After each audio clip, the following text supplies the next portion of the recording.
नवी मुंबई आंतरराष्ट्रीय विमानतळावरून रविवारी पहिल्या व्यावसायिक विमानाचं लँडिंग होणार आहे।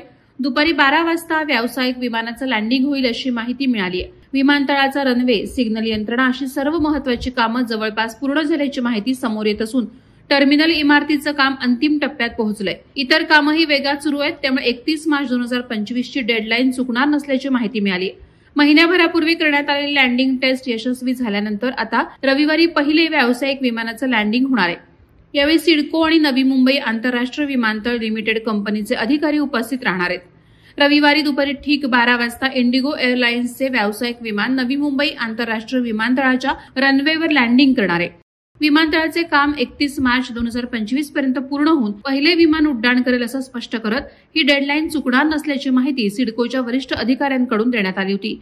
त्यानुसार महिनाभरापूर्वीच लष्कराच्या विमानाचे यशस्वी लँडिंग टेस्ट करण्यात आलं होतं, त्यामुळे आता थेट व्यावसायिक विमानाचं लँडिंग करण्यात येणार आहे।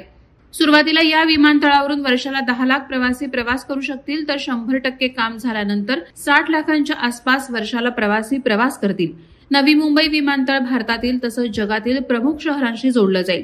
मेट्रो, लोकल ट्रेन, बस आणि खासगी वाहनं यांच्याशी नवी मुंबई विमानतळ उत्तम प्रकारे जोडलं जाईल। नवी मुंबई मेट्रोच्या मार्गाशी जोडणारा एक विशेष मार्ग प्रस्तावित आहे।